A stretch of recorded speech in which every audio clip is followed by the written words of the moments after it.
Good morning students. आज class 10th में एक नया चैप्टर द्विघात समीकरण जिसे हम लोग क्वाड्रेटिक इक्वेशन कहते हैं चालू करने वाले हैं आप लोग को। ठीक है, क्वाड्रेटिक इक्वेशन मैथमेटिक्स का वो पार्ट है जिसके बिना समझिए तो एक तरह से मैथ अधूरा माना जाता है। ठीक है, वैसे तो मैथ में हर एक चैप्टर 15 चैप्टर है तो 15 का 15 चैप्टर आप लोग को इम्पोर्टेंट ही है, जिसमें से सबसे ज़्यादा ऑब्जेक्टिव रहने वाला चैप्टर आप लोग को एपी है और कोऑर्डिनेट ज्योमेट्री है, रियल नंबर है, पोलिनोमियल्स है, ये सबसे ज़्यादा ऑब्जेक्टिव होते हैं। लेकिन क्वाड्रेटिक इक्वेशन भी अपने आप का एक हीरो चैप्टर है, समझ गए। इस चैप्टर में आपको 2-3 फार्मूला से ठीक है पास करना पड़ेगा, यानी देखना पड़ेगा 2-3 फार्मूला को, और 2-3 फार्मूला के साथ साथ कुछ अलजेब्रा का भी फार्मूला इसमें प्रयोग किया जाता है। आज आप लोग को हम वो भी फार्मूला बतलाएंगे। और आज का जो चैप्टर है ये शुरुआती है। कई स्टूडेंट का कहना होता है सर हम मैथ नहीं समझ पाते हैं, तो जब मैथ समझ नहीं पाते हैं इसका मतलब है जो आपका बेस कमजोर है। तो बेस को बनाइए, और बेस को बनाने के साथ साथ जो भी हम आप लोग को चालू करने के लिए हुआ ऐसी चालू करना, जो अभी आप लोग को हम चालू करने के लिए जा रहे हैं ये इसमें एक बेस भी हम आपको देंगे, समझ गए। और एक बार मैं बतला दूं आप लोग को, जो यूट्यूब पर 2027 के लिए पूरा वीडियो जो कहिएगा वो एपी का, कोऑर्डिनेट ज्योमेट्री का, हाइट एंड डिस्टेंस का, एस्थेटिक्स का वीडियो अपलोड हो गया है। और आज आप लोग को चालू हम करने जा रहे हैं क्वाड्रेटिक इक्वेशन, जिसको हम लोग द्विघात समीकरण कहते हैं, वो चैप्टर शुरू होने जा रहा है। तो इस चैप्टर को भी अच्छा से मन से पढ़िएगा। और आज से ही अब आप लोग को आज हिंदी का एक क्लास हम देंगे। हिंदी में जैसे आप लोग को पहला चैप्टर हो गया है, दूसरा चैप्टर हो गया है, तीसरा चैप्टर जो आज हम पढ़ाएंगे वो आप लोग को यूट्यूब पर ही क्लास देंगे। होता क्या है, जो क्लास में थोड़ा ज़्यादा स्टूडेंट हैं और स्टूडेंट में थोड़ा एडवांस स्टूडेंट है, इस वजह से आप लोग को उस समय में डिस्टर्ब कर देते हैं। तो एक क्लास अभी आप लोग को तो हम पढ़ा दे रहे हैं, जो स्टूडेंट क्लास में प्रेजेंट हैं उनके लिए तो एक क्लास चल जाएगा और ये अपलोड भी हो जाएगा। और एक स्पेशल वीडियो आप लोग को हिंदी का हम अभी बना करके वो भी आप लोग को अपलोड कर देंगे और चैनल पर भी अपलोड कर देंगे, ताकि आप लोग को सुविधा होगी देखने में। और घर की तरह हम आप लोग को, यानी जैसे क्लास में पढ़ाते हैं वैसे ही फीलिंग आप लोग को हो, इसलिए हम किसी प्रकार का एडिट नहीं करते हैं, उसमें कोई चीज़ जोर जार नहीं करते हैं। जैसे अभी बातचीत करते रहते हैं और पढ़ाते रहते हैं तो ऐसे ही हम आप लोग को उसमें भी अपलोड करके देते हैं। ठीक है, तो मन से पढ़िए। और अब आप समय नहीं रह गया, 5वां महीना का आज कितना तारीख हो गया, 11 तारीख है, तो थोड़ा मन से पढ़िएगा। और देखिए इस चैप्टर को सबसे पहले तो जानना है जो द्विघात समीकरण क्या है। तो द्विघात समीकरण वह होता है जिसमें घात के रूप में अधिकतम संख्या 2 हो। द्विघात समीकरण में अब कहिएगा सर द्विघात समीकरण और द्विघात बहुपद दोनों तो बराबर हैं, क्योंकि द्विघात समीकरण में भी 2 रहते हैं और द्विघात बहुपद में भी 2 रहते हैं।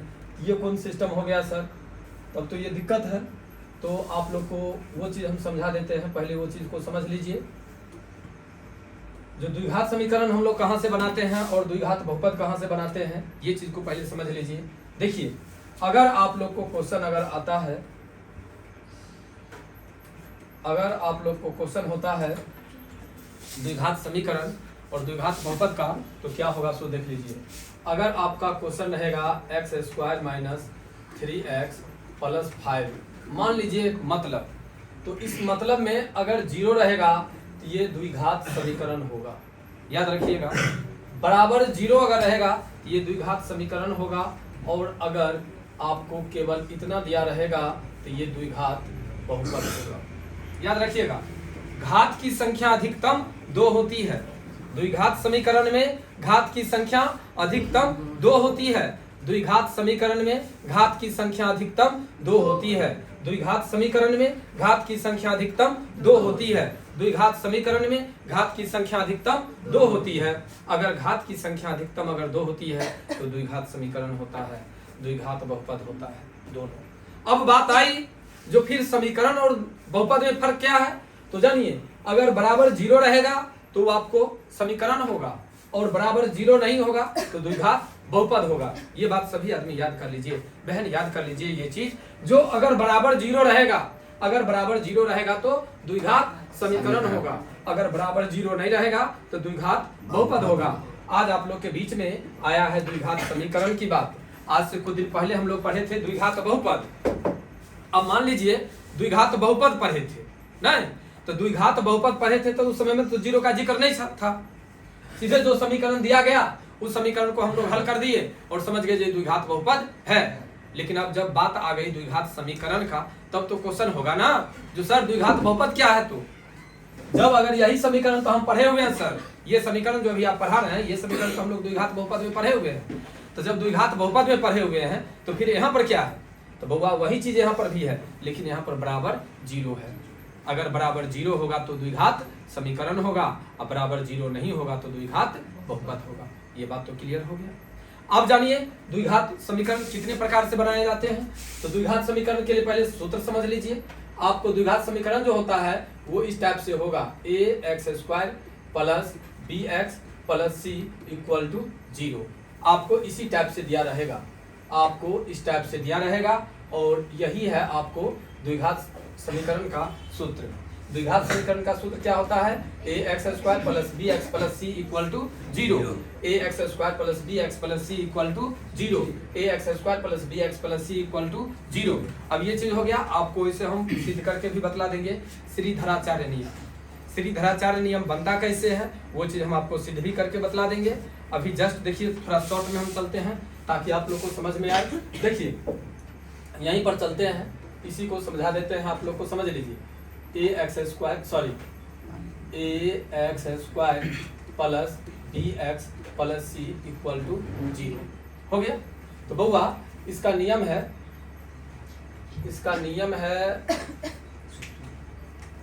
x² के गुणांक से पूरे में भाग देने पर, कैसे भाग देंगे, भाग पड़ेगा कैसे, तो x² का गुणांक क्या है, a है, x² का गुणांक क्या है, a है। तो देखिए ax² by a plus bx by a plus c by a equal to 0 by a हो गया। a से कट गया, क्या बचेगा बउआ, x² plus b by ax plus c by a, 0 में a से भाग पड़ेगा तो 0 हो जाएगा, हो गया। अब दूसरा रूल देखिए, अचर पद को दाईं ओर ले जाने पर, दाईं ओर कैसे ले जाएंगे, अचर पद है क्या, तो देखिए bx by a plus c जो होता है ना बउआ, c वो क्या होता है, अचर पद। c क्या होता है, अचर पद। c क्या होता है, अचर पद। तो ये प्लस में है तो उधर जाकर के क्या हो जाएगा, माइनस में। तो देखिए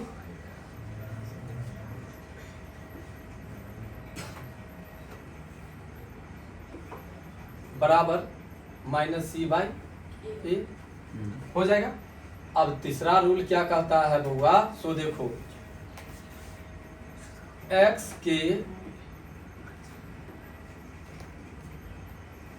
के गुणांक के आधे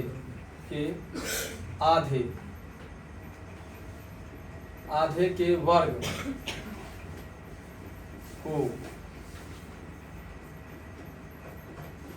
दोनों ओर जोड़ने पर, वो हम लिखे क्या, x के गुणांक, तो अभी तो था x² के गुणांक, तो x² का गुणांक क्या था, a। यहाँ पर कहता है x का गुणांक, तो x का गुणांक है b बाई a। तो b बाई a का अगर हम आधा करते हैं, जरा सोचिए, ये तो आपको x का गुणांक है b बाई a, एक अगर आधा करेंगे तो क्या होगा, b बाई 2a का वर्ग, ये हो जाएगा। दोनों तरफ जोड़ने पर है, दोनों तरफ जोड़ दिए। अब देखिए जब दोनों तरफ जुड़ गया, अब तो आप लोग को पूरा दिखाई देता होगा।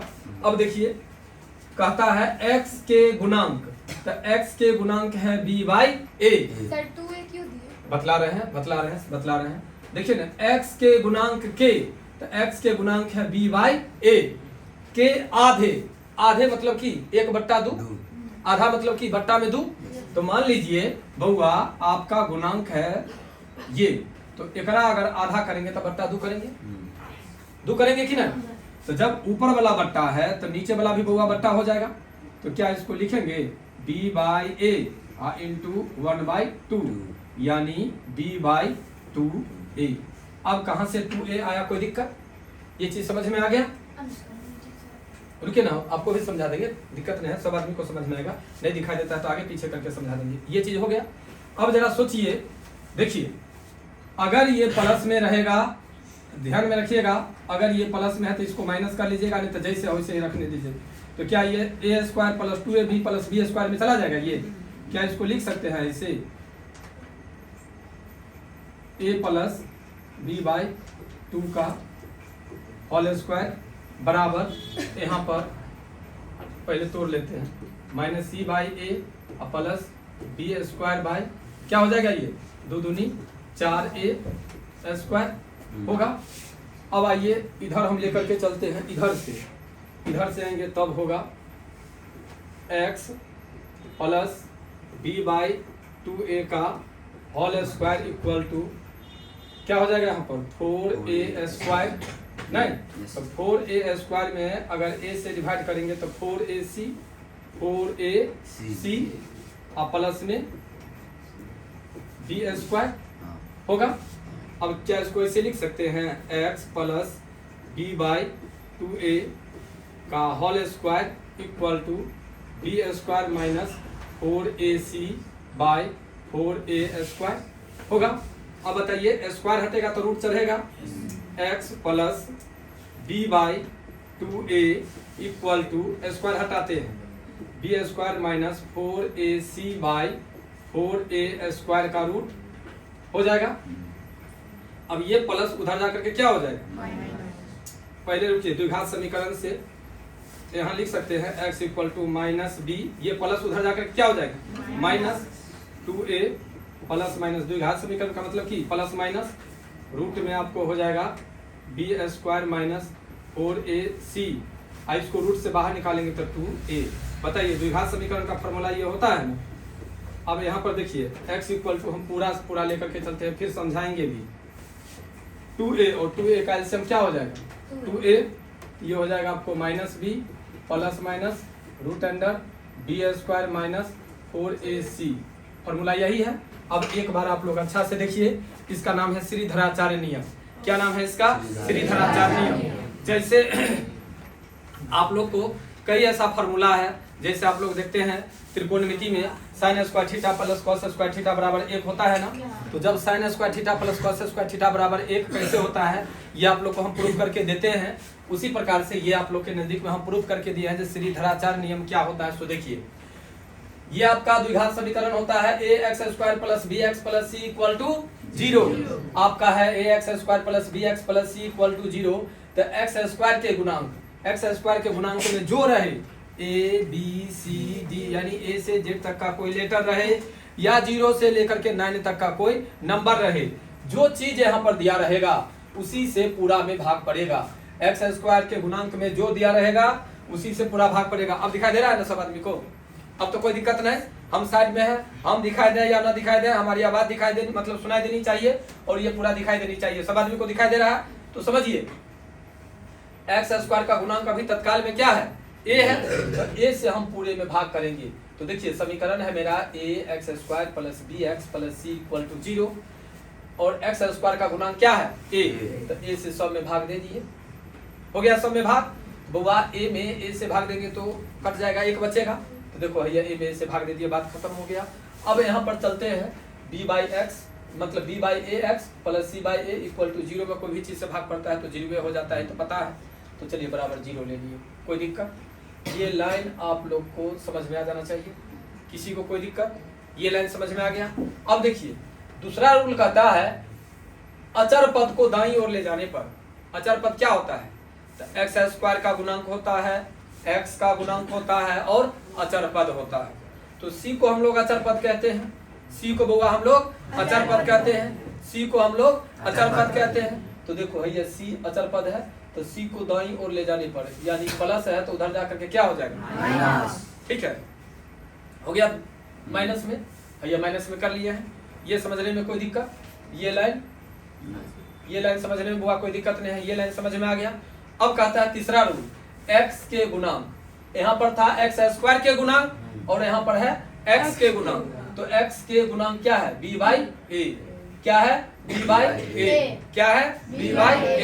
x का गुणांक क्या है? b by a। ये बात समझ में रहेगा। x स्क्वायर का गुणांक क्या था? x स्क्वायर का गुणांक क्या था? अब x का गुणांक क्या है? x का गुणांक क्या है? ये चीज क्लियर है।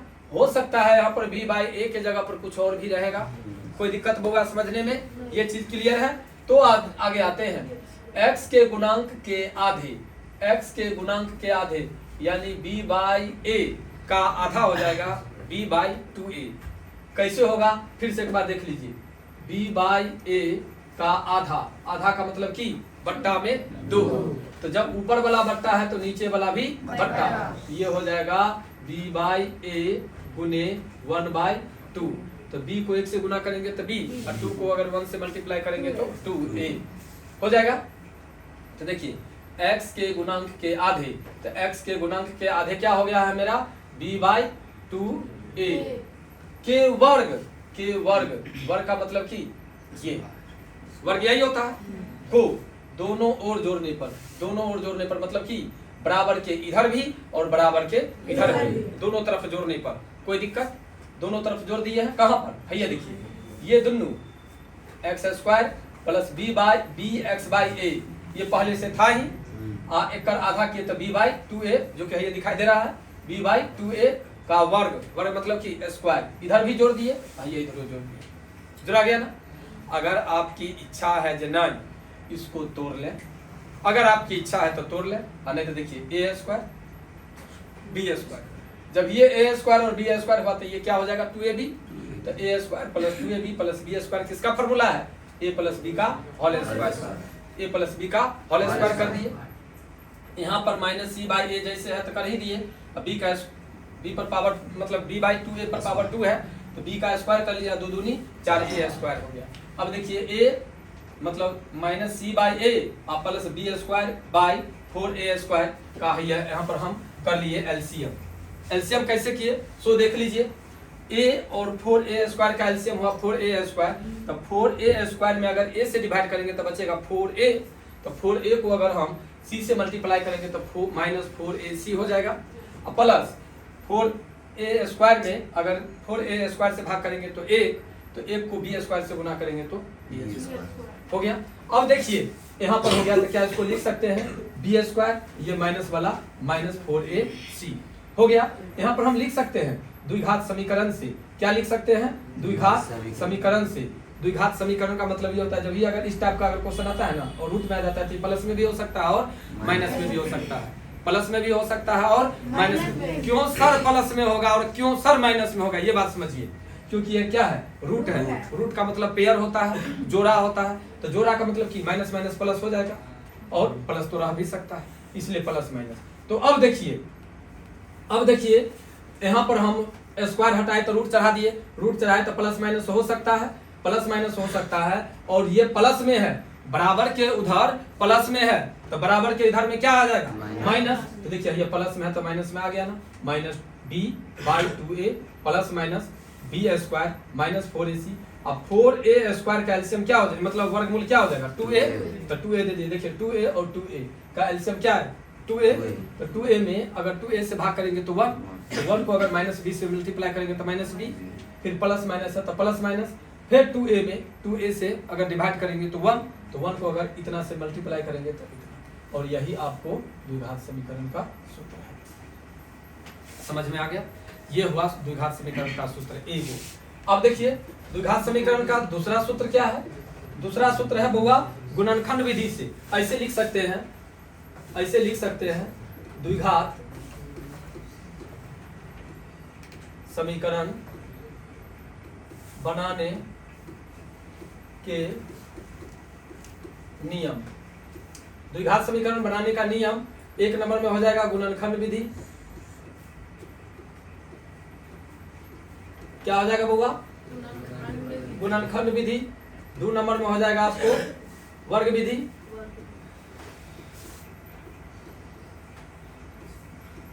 वर्ग विधि, और तीसरा हो जाएगा द्विघात समीकरण मतलब श्रीधराचार्य नियम।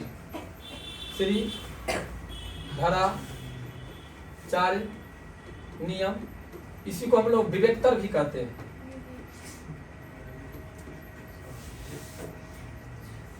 जानो ये फॉर्मूला विवेक्तर होता क्या है? विवेक्तर होता क्या है? तो d equal to B square minus 4ac। जब तक ये प्लस में नहीं आएगा, d का मान प्लस में नहीं आएगा, d का मान जब तक प्लस में नहीं आएगा तब तक श्रीधराचार्य नियम पर हम लोग नहीं बना सकते। जब भी अगर कहेगा द्विघात समीकरण का प्रयोग करें, मतलब फॉर्मूला का प्रयोग करें, तो x बराबर minus B plus minus root under B square minus 4ac by 2a। ये फॉर्मूला तब ये लागू होगा जब ये मान आपको प्लस में आएगा। अब कहिएगा सर एक्सप्लेन होगा, तत्काल ही आपको हम बतला दिया गुणनखंड विधि, वर्ग विधि और श्रीधराचार्य नियम यानी द्विघात समीकरण से। इसी बीच में आपको आएगा विवेक्तर का सूत्र, यानी पहले कोई भी क्वेश्चन को बनाने से पहले जब भी अगर श्रीधराचार्य नियम कहेगा तो श्रीधराचार्य नियम आप लोग को नहीं कहेगा, आप लोग को कहेगा द्विघात समीकरण का प्रयोग कीजिए। क्या कहेगा? द्विघात समीकरण का प्रयोग कीजिए। अगर कहेगा द्विघात समीकरण का प्रयोग कीजिए, अगर द्विघात समीकरण का प्रयोग करने के लिए कहेगा तो द्विघात समीकरण का प्रयोग करने का मतलब श्रीधराचार्य नियम। श्रीधराचार्य नियम कौन नियम कहेगा? श्रीधराचार्य नियम। अगर श्रीधराचार्य नियम कहता तो अभी जो हम आपको निकाल करके दिए हैं ये है, और इस पर हम तब बैठाएंगे जब हमें डी का मान प्लस में आएगा। डी का मान अगर प्लस में आएगा तो आगे बनेगा, अगर डी का मान माइनस में आया तो नहीं बनेगा।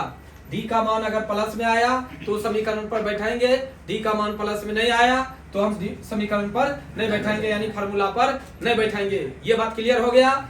उसके बाद आपको तीन ढंग से बनाएंगे। सबसे ज्यादा प्रयोग होने वाला है गुणनखंड विधि, दो चार को क्वेश्चन में वर्ग विधि, और उसके बाद जिसमें नहीं फार्मूला लागू हो पाता है या कह देता है बुक में जो ना द्विघात समीकरण का प्रयोग कीजिए, तो श्रीधराचार्य नियम को प्रयोग करेंगे हम लोग और इसके अकॉर्डिंग बनाएंगे। यहाँ तक समझने में कोई दिक्कत? अब आइए, यहाँ तक समझ में आ गया तो इसमें कुछ और फार्मूला है, इसमें कुछ और फार्मूला है जो फार्मूला आप लोग को लेकर के चलना है, और वो फार्मूला आप लोग को यहाँ पर हम लिख देते हैं, यहाँ पर लिख देते हैं, आप लोग अच्छा से समझ लीजिएगा। a प्लस बी का whole square equal to A square plus B square plus 2ab। उसके बाद है a माइनस बी का whole square equal to A square plus B square minus 2ab। उसके बाद a माइनस बी का whole cube equal to हो जाएगा a cube minus B cube minus 3a square B plus 3ab square. उसके बाद होगा आपको a प्लस बी का whole cube equal to a cube plus b cube plus 3a square B plus 3ab square हो गया।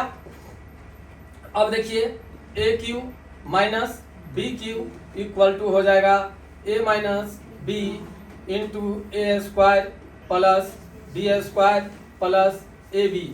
उसके बाद a cube minus B cube plus b cube equal to हो जाएगा ए प्लस बी और a square plus B square minus a b. उसके बाद और कौन फार्मूला है? नहीं, इतना फार्मूला आपको यहाँ पर आएगा। अब कहिएगा जी सर ये तो हम लोग छठे क्लास से सीखते आ रहे हैं, ये एक ऐसा फार्मूला है जो आपको जब तक एजुकेशन सिस्टम में रहेंगे तब तक आपको ये पीछा नहीं छोड़ेगा, समझे? तब तक नहीं छोड़ेगा। 9th में भी पढ़ना है, 8th में भी पढ़ना है, ठीक है, 11th 12th में जाने के बाद भी पढ़ना है, कंपटीशन के एग्जाम में भी पढ़ना है, और अभी 10th में भी आप लोग को हम दे दिए। देखिए सामने में ही है, यहाँ पर ही दिखाई दे रहा है ना, पहला क्वेश्चन में a प्लस बी का होल स्क्वायर है, दिखाई दे रहा है ना एकदम प्रेजेंट में। तो भैया ये फार्मूला है, ये थोड़ा कॉन्सेप्ट है आपको द्विघात समीकरण का। करना क्या है, करेंगे कैसे हम लोग, सो जानिए। पढ़ाई का एक रूटीन होना चाहिए जो पर्सनल होना चाहिए, समझ गए? दिखा करके नहीं पढ़िए। अगर कोई लड़की को और कोई लड़का को लगता है जो हम अपने पेरेंट्स को ठग रहे हैं या टीचर को ठग रहे हैं तो इसमें कोई ठकाते नहीं, समझ गए? देखिए मॉर्निंग का टाइम है, 11:30 बजे 12 बजे रात में लोग सोता है और 4 बजे उठता होगा, तब तो 5 बजे में आप लोग के बीच में है। 4 बजे अगर उठता होगा तभी है ना, 4 बजे में नहा धो करके पूजा पाठ करके आप लोग के बीच में अवेलेबल हो गए हैं। मैं अपना कर्म कर रहा हूँ, अब ये काम तो आप लोग का है ना, आप लोग स्टूडेंट हैं तो आपका भी तो काम बनता है। जो हम भी पढ़ाई करें मन से तो आप नहीं करते हैं। और अभी तो मन लगता है, अभी मन लगता है, और आने वाले समय में केवल पछताने के लिए समय बचता है। तब लगता है जो हमने बहुत कीमती समय को गुजार दिया, बहुत कीमती समय को मैंने बर्बाद कर दिया। वो तब पता चलेगा जब आपकी बारी आएगी, जब आपकी बारी आएगी। ठीक है, अभी तो आप लोग गांव में रहते हैं, पैसा क्या चीज़ है, ये चीज़ जब शहर निकलेंगे तब पता चलेगा। अगर आपके पास पैसा दिखाई देगा जब पानी रखा हुआ है, खाना रखा हुआ, आपके जेबी में पैसा नहीं देगा। अरे कभी कभी तो ऐसा होता है ना, जो अगर आपके पास में कैश नहीं है ना, तो भी आप खाना के लिए ललायत हो जाएंगे। मुंह मांगा पैसा मांगेगा, जब अपने आप एरिया से बाहर चले जाइए तब आपको रियलाइज होगा जो पैसा क्या चीज है। या अपने पेरेंट्स से पूछिएगा, जब मॉर्निंग में जाते हैं काम करने के लिए और इवनिंग में आते हैं, 12 घंटा अपने बिहार में काम लेता है, नहीं 12 घंटा तो 10 घंटा में कहीं से कमी नहीं है। 10 घंटा काम लेता है, तब वो देता है 8,000 से 10,000 का महीना। और 10,000 में समझिए एक तरह से खरीद लेता है। अगर कहीं आप बाथरूम में हैं, बाथरूम में अगर कॉल नहीं रिसीव किए तो ओले आपको 10 बात कहेगा, उसके लिए भी आपको बात कहेगा जो तुम मेरा कॉल क्यों नहीं रिसीव किया। इसलिए बाबू, समय रहते हुए समय को पकड़ लीजिए। Time is money, money is God. समय को अगर पकड़ लीजिएगा तो आपसे बड़ा दुनिया में कोई नहीं है। और अगर समय को नहीं पकड़िएगा तो PUBG, free fire, social media platform, ठीक है, क्या कहता है, इंस्टाग्राम, फेसबुक और व्हाट्सएप, रील्स देखते आपकी जिंदगी बीत जाएगी। और जब समय आएगा तो अभी तो बाबू का मोबाइल, मतलब बाबू का पैसा का रिचार्ज है तो आप तो एंजॉय कर लेते हैं। जब रिचार्ज करवाने की बारी आएगी ना 350 का, तो वो 350 रुपया नहीं मिलेगा। लगभग आप लोग तो जानते ही हैं, आपके पेरेंट्स इस मतलब समय से भी गुजरे हैं जहां पर उनको 350 रुपया मोबाइल में रिचार्ज के लिए नहीं होता है और इनकमिंग उनका बंद हो जाता है। जब इनकमिंग बंद होता है तब वो अपने मोबाइल में 350 रुपया किसी तरह डलवाते हैं। देखते हैं ना, कम से कम उससे भी तो अपनी गरीबी को, उससे भी तो अपनी फीलिंग को समझने की कोशिश कीजिए। लेकिन आप लोग को नहीं दिखाई देता है। शाम में आते हैं तो हल्ला करके निकल जाते हैं, और सुबह में बैच रहता है तो सर सुबह में स्कूल जाएंगे। क्या बेवकूफ है टीचर क्या? 6 बजे का आपको छुट्टी मिल जाएगा ना, 6:30 बजे तक आप नहा धो करके, टाइम जितना एडजस्ट हो सके हमसे, नहा धो करके स्पीड में चले जाएंगे स्कूल। फिर स्कूल में भी मन से पढ़ेंगे। स्कूल से पढ़ करके 12 बजे में छुट्टी होती है, 12 बजे में आएंगे, हल्का खाना खाएंगे, 1 बजे तक खाना पीना खा करके बेड पर चले जाएंगे, कॉपी किताब उल्टाएंगे, पढ़ते पढ़ते सो जाएंगे, 2 घंटा सो ही लेंगे। दिन में गर्मी मतलब धूप ही और जो होता है इधर उधर घूमने टहलने वाला बात खत्म हो जाएगा, सो लेंगे, फिर उठेंगे मुँह कान धो करके, फिर पढ़ना ही है। फिर 1 घंटा देख लेंगे कोचिंग का क्या होमवर्क है। कल जो आप लोग को टेस्ट लिया गया है, तेज से तेज, जो जिस पर मुझे विश्वास था वो स्टूडेंट को भी 100 में 100 नहीं रहा। फिर समझिए आप लोग कौन खेत का मूली है? जबकि वो बच्चा तो पढ़ाई भी किया है। लड़का में से किसी स्टूडेंट का ये क्वेश्चन हुआ है जो सर कहिया टेस्ट होगा, क्या होगा नहीं होगा? किसी को? लड़कियों में 5-7 गो थी जो मेहनत कर रही थी और टेस्ट कब है ये कह रही थी। लेकिन रिजल्ट चाहिए सबको, रिजल्ट चाहिए सबको। ऐसा नहीं होता है। रोप दीजिएगा बबूल का पेड़ और उसमें सोचिएगा जो आम फल जाएगा, ये कभी होगा? ये संभव है?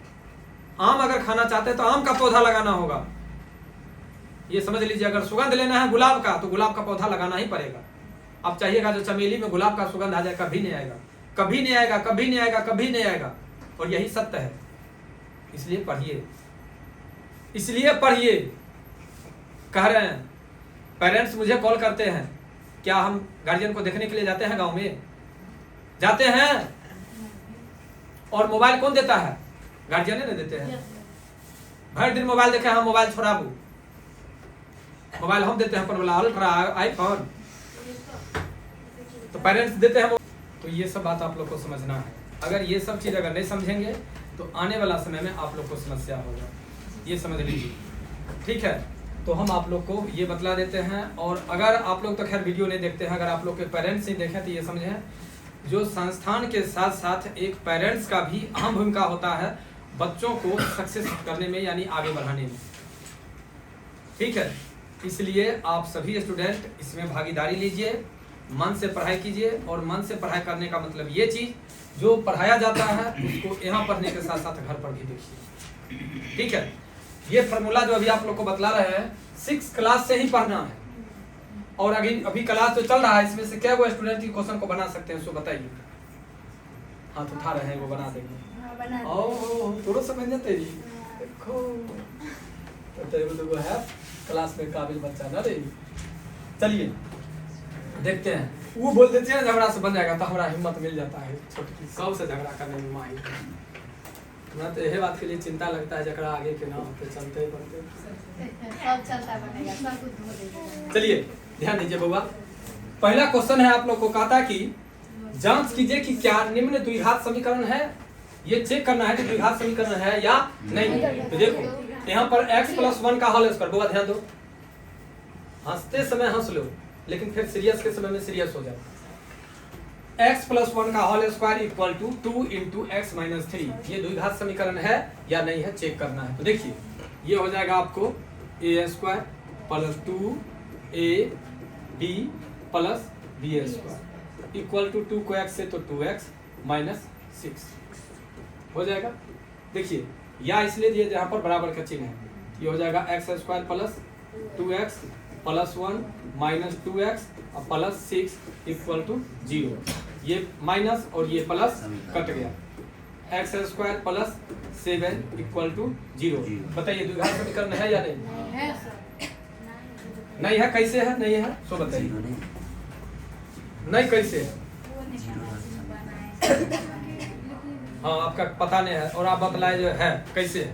तो जीरो नहीं बराबर 0 है तो छोड़ दीजिए, लेकिन घात में 2 है, हाँ, घात में 2 है इसलिए ये द्विघात समीकरण है।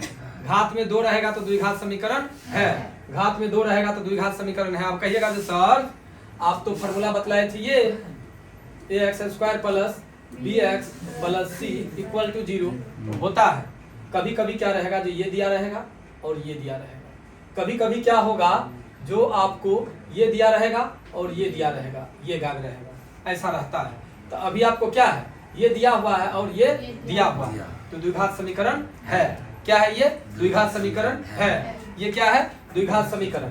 आगे देखिए, आगे देखिए इसका दूसरा क्वेश्चन। दूसरा क्वेश्चन देखिए, दूसरा क्वेश्चन देखिए क्या कहता है। दूसरा क्वेश्चन में से कहता है x² - 2x इक्वल टू -2 फिर इंटू में 3 - x। क्या इसको लिख सकते हैं? x² - 2x equal to -6 plus 2x होगा। देखिए x² - 2x + 6 - 2x equal to 0। x² - 2x और 2x 4x + 6 इक्वल टू 0। बताइए ये द्विघात समीकरण है या नहीं है? है, द्विघात समीकरण है, ये तो क्लियर है। आइए अब चलते हैं हम 3 नंबर क्वेश्चन की ओर। 3 नंबर क्वेश्चन क्या कहता है सो देखिए। 3 नंबर क्वेश्चन क्या कहता है सो देखिए। यहाँ पर x को x से गुना करेंगे तो x² प्लस x को 1 से गुना करेंगे तो x, 2 को x से गुना करेंगे तो 2x घटे 2 बराबर x को x से गुना करेंगे तो x² प्लस x को 3 से गुना करेंगे तो 3x, 1 को x से गुना करेंगे तो x + -3। ये लाइन समझने में कोई दिक्कत? ये देखिए यहीं पर बात खत्म कर लीजिए, घात वाला का बात खत्म हो गया। द्विघात समीकरण है या नहीं है? कैसे? नहीं है। अरे होश में रहने रे, घात 2 वाला तो कट गया ना, तो जब घात वाला कट गया तो इसमें अब घात वाला 2 बचा, घात तो 2 नहीं बचा, यह द्विघात समीकरण नहीं है। ये 3 नंबर क्वेश्चन जो है ये द्विघात समीकरण नहीं है, ये द्विघात समीकरण नहीं है। कोई दिक्कत इसमें? ये समझ में आ गया? देखिए चौथा क्वेश्चन, चौथा क्वेश्चन में क्या कहता है अच्छा से एक्सप्लेन करते हैं, समझिएगा। ब्रैकेट का मतलब क्या होता है बउआ? गुना। ब्रैकेट का मतलब क्या होता है? गुना। ब्रैकेट का मतलब क्या होता है? गुना। तो देखो x को पहले पूरा लिख करके चलते हैं, इसमें पूरा लिख करके चलते हैं ताकि तुम लोग को गुना करने में भी कंफ्यूजन ना हो। 2x + 1 इक्वल टू में x और x + 5। देखो x को 2x से मल्टीप्लाई करेंगे तो 2x² प्लस x को 1 से तो x minus 3 × 2 = 6 minus plus -3 minus x को x से तो x² और माइनस 5x इक्वल टू 0।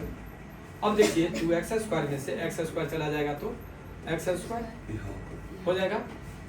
यहाँ पर पहले देख लीजिए 5x माइनस में है और 6x माइनस में तो 6 5 11, 11 में से 1 गया तो 10x और उसके बाद 3 इक्वल टू 0। नहीं, यहाँ पर 3 है। अब बताइए द्विघात समीकरण है या नहीं है? केवल पता करना था, पता हो गया। ये क्वेश्चन को देखिए और दिखाई नहीं दे रहा है, इसलिए तो हम इधर से बना रहे थे, यहाँ से आप ही को देखने के लिए। अब तो दिखाई दे रहा है। आपका दिक्कत नहीं ना? मेढक की तरह नाक नहीं फुलाइए, क्वेश्चन बनाने की कोशिश कीजिए। हाँ, आपको नहीं दिखाई दे रहा है? अब सब आदमी को दिखाई दे रहा है ना? कोई दिक्कत नहीं है। तो हम यहाँ पर बनाते हैं, यहाँ पर बनाते हैं। चलिए रहने दीजिए, इतना ही जगह काफ़ी है। यहाँ पर हम लिख लेते हैं 2x, लिखते हैं x माइनस 3, फिर -1 x माइनस 3 हो गया। पहले इतना का हल कर लेते हैं। देखिए 2x को x से मल्टीप्लाई करेंगे तो 2x स्क्वायर माइनस 2x को 3 से तो 3 2 जा 6x minus x minus minus हो जाएगा। ये हो जाएगा आपको 2x square minus 7x plus 3 हो गया। इधर से लेकर के देखते हैं x, यहाँ पर हो जाएगा x माइनस 1 और प्लस में 5x माइनस 1। जगह कम है इसलिए छोटा छोटा लिखे, दिक्कत नहीं ना। x को x से इंटू करेंगे तो x स्क्वायर माइनस x को 1 से तो x प्लस 5 को x से तो 5x और माइनस 5 हो गया। अब देखिए x square minus plus minus 5 में से गया तो 4x, चिन्ह बड़का में प्लस है इसलिए प्लस हो जाएगा। अब क्या लेंगे लोग? 2x square minus 7x minus 3 minus x square minus 4x plus 5 equal to 0।